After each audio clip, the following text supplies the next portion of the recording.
حضرت لوط علیہ السلام کی قوم کو دردناک عذاب۔ عزیز دوستو، اللہ تعالیٰ نے انسانوں کو اور جانوروں کو جوڑے میں پیدا کیا ہے، جیسے نر اور مادہ انسانوں میں مرد اور عورت بنائے تاکہ وہ ایک دوسرے کو جائز طریقے سے خوشی دے سکے۔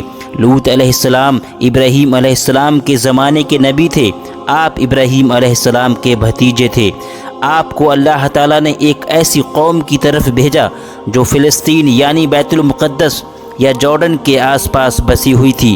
قوم کے لیے لوط علیہ السلام کو نبی بنا کر بھیجا گیا، اس لیے اس قوم کو قوم لوط کہا جاتا ہے۔ اس قوم میں اس وقت ایسی برائی پائی جاتی تھی جو ان سے پہلے دنیا کے کسی بھی قوم میں نہیں پائی گئی۔ اس قوم کے مرد اپنی نفسیاتی خواہش کو پوری کرنے کے لیے مردوں کے پاس جاتے تھے، اور یہ بے حیائی اور برائی اتنی عام ہو گئی تھی کہ وہ اپنے اس برے کام کو برا نہیں سمجھتے تھے بلکہ اس پر فخر کیا کرتے تھے۔ روایتوں میں آتا ہے کہ اس بے حیائی کے کام کی شروعات شیطان نے کی۔ وہ ایک خوبصورت نوجوان کی شکل میں بن کر آیا اور اپنے ساتھ وہاں کے مردوں کو برا کام کرنے کے لیے بہکایا، اور اس طرح قوم لوط میں یہ برائی پیدا ہو گئی۔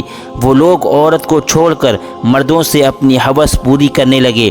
روئی زمین پر یہ برا کام لوط علیہ السلام کی قوم سے شروع ہوا تھا، اس لیے آج بھی اس برے کام کو لواطت کے نام سے جانا جاتا ہے۔ اور جب لوط علیہ السلام نے اپنی قوم کی اصلاح کی بہت کوشش کی، کئی برس ان کے بیچ میں رہ کر دین کی دعوت دیتے رہے، نصیحت کرتے رہے، اللہ تعالیٰ کے عذاب کی دھمکی دیتے رہے، لیکن ان کی قوم پر کوئی اثر نہ ہوا۔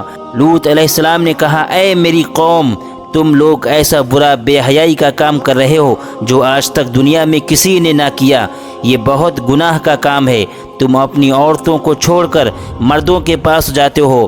اگر تم اپنے اس برے کام سے باز نہ آئے تو مجھے ڈر ہے ایک دن تمہیں اللہ تعالیٰ کا عذاب آ گھیرے گا۔ میں تم سے اپنے دعوت حق دینے کی کوئی قیمت نہیں مانگتا۔ میرا اجر تو میرے رب کے پاس ہے جو سارے عالم کا مالک ہے۔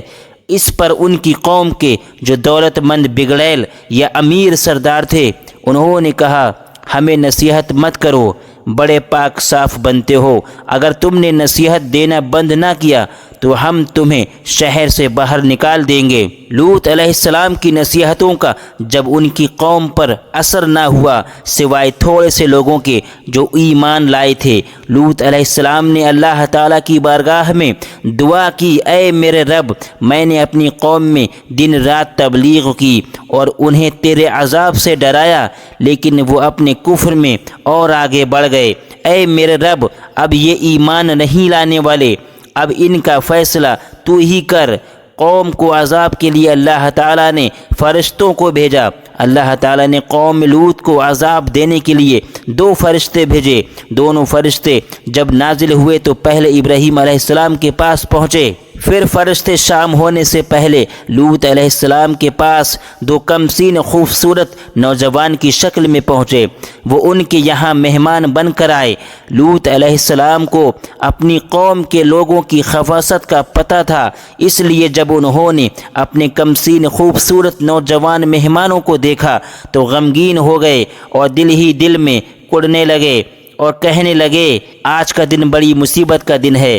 انہیں ان کی فکر لاحق ہوئی کہ کہیں ان کی قوم کے لوگ ان کے مہمانوں کے ساتھ کوئی برا کام نہ کریں، اس لیے وہ جلدی سے اپنے مہمانوں کو اپنے گھر کے اندر لے گئے، لیکن ان کی بیوی دوڑتی ہوئی گئیں اور اپنے قوم کے بگڑیل امیر سرداروں اور بدکاروں کو اپنے گھر میں آئے ہوئے مہمانوں کی خبر دے دی۔ قوم کے بدکار لوگ لوط علیہ السلام کے گھر میں آ پہنچے اور لوط علیہ السلام سے کہا، ان لڑکوں کو ہمارے حوالے کر دو۔ لوط علیہ السلام نے کہا، یہ میرے مہمان ہیں، میں ان کو ہرگز تم لوگوں کے حوالے نہیں کروں گا۔ تمہیں اللہ تعالیٰ کا واسطہ ہے، میرے مہمانوں کے سامنے مجھے ذلیل اور رسوا نہ کرو۔ کیا تم میں سے کوئی بھی بھلا آدمی نہیں ہے؟ اور قوم کی عورتوں کی طرف اشارہ کرتے ہوئے کہا، یہ میری قوم کی بیٹیاں ہیں، تم ان سے شادی کر لو اور اپنی نفسیاتی جسمانی خواہشات کو ان سے پورا کر لو۔ لیکن ان کی قوم کے لوگ نہیں مانے اور کہا، تم اچھی طرح جانتے ہو کہ ہم کیا چاہتے ہیں، ہم تمہیں کل صبح تک کی مہلت دیتے ہیں، کل صبح کے بعد تم ہمیں روک نہ پاؤ گے۔ یہ کہہ کر وہ لوگ چلے گئے۔ اپنی بے بسی پر لوط علیہ السلام کی آنکھوں میں آنسو آ گئے۔ وہ چاہ کر بھی اپنے مہمانوں کی حفاظت نہیں کر سکتے تھے، کیونکہ ان کی قوم کے بدکار لوگ تعداد میں زیادہ اور طاقتور تھے۔ لوط علیہ السلام نے کہا، اے کاش مجھ میں تم سے مقابلے کی قوت ہوتی۔ تب فرشتوں نے کہا، ہم عذاب کے فرشتے ہیں، اے لوط گھبرانے کی ضرورت نہیں ہے، ہم تک تو کیا اب وہ تم تک بھی نہیں پہنچ سکیں گے۔ اللہ تعالیٰ نے ہمیں آپ کی قوم کو عذاب دینے کے لیے بھیجا ہے۔ آپ اور آپ کے ساتھ جو لوگ بھی ایمان لائے ہیں صبح صادق سے پہلے اس بستی کو چھوڑ کر دور چلے جائیں، اور خبردار کوئی مڑ کر پیچھے نہ دیکھے۔ اب ان گناہ گاروں میں سے کوئی نہیں بچنے والا۔ لوط علیہ السلام اور جو لوگ ان کے ساتھ ایمان لائے تھے صبح ہونے سے پہلے بستی چھوڑ کر دور جا چکے تھے۔ صرف لوط علیہ السلام کی بیوی پیچھے رہ گئی، کیونکہ وہ بھی کافر تھی۔ اب فرشتوں نے زمین کو جڑ سے اکھاڑ کر پلٹ دیا اور کئی کلومیٹر، تقریباً 40 کلومیٹر تک گہر زمین میں دھسا دیا۔ پھر ان پر پتھر اور تیزاب کی بارش کی۔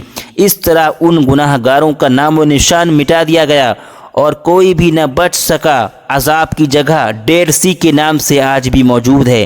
جہاں عذاب ہوا تھا وہ جگہ آج بھی موجود ہے۔ اسے ڈیڈ سی یا مرا ہوا سمندر یا بحر لوط کے نام سے جانا جاتا ہے، اور آج بھی اس پر جو عذاب ہوا تھا اس کی وجہ سے اس سمندر میں مچھلی تو کیا کوئی کیڑا مکوڑا بھی نہیں پیدا ہوتا، اور اس کا پانی اتنا نمکین ہے کہ اس کو منہ سے لگا لیا تو الٹی ہو جائے۔ تو دوستو، اس طرح اللہ تعالیٰ نے حضرت لوط علیہ السلام کی قوم کو دردناک عذاب دیا۔